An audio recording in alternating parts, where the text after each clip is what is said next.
C'est sous une fine pluie que le ministre de l'Enseignement secondaire, technique et de la formation professionnelle et la ministre de l'Enseignement supérieur et de la recherche scientifique ont effectué leur traditionnelle tournée dans les différents centres de correction du baccalauréat, session de juin 2024, ce 3 juillet. Les deux autorités sont venues constater l'évolution des travaux démarrés le lundi 1er juillet.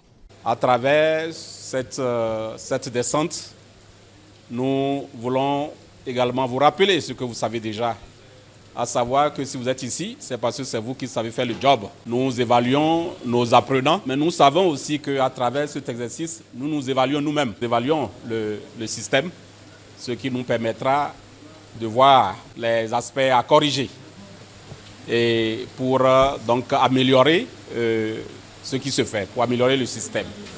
Les travaux se poursuivent très bien, sereinement, et l'équipe de supervision est à la bonne veille.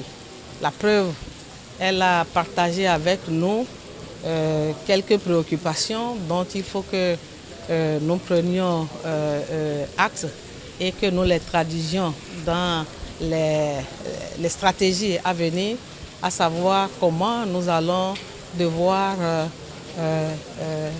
prendre en considération ces progrès autour de l'intelligence artificielle. Et vous savez, ça vient avec beaucoup d'avantages, mais évidemment ça vient également avec des inconvénients et nous devons pouvoir les prendre en considération.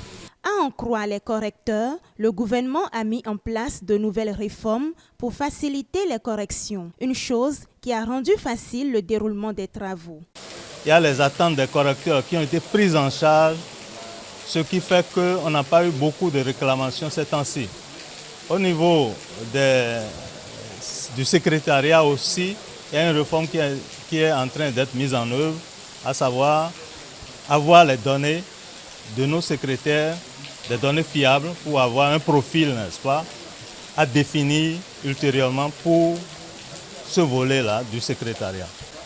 Voilà, donc globalement, nous n'avons pas eu beaucoup de réclamations au niveau des correcteurs, n'est-ce pas, des différentes sous-commissions. Donc, nous voyons que par rapport à cela, des améliorations ont été observées.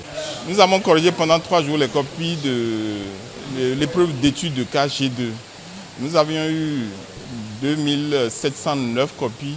Nous avons eu, pour le faire, 40 correcteurs, 14 contrôleurs qui se sont mis sérieusement à la tâche pour qu'au sortir, nous ayons un peu plus de 62% de moyenne. Et tout s'est très bien passé, les épreuves sont conformes au programme. Les correcteurs sont actuellement à l'étape de la saisie des notes, après quoi suivra leur vérification, puis la première délibération des résultats des candidats au baccalauréat session de juin 2024.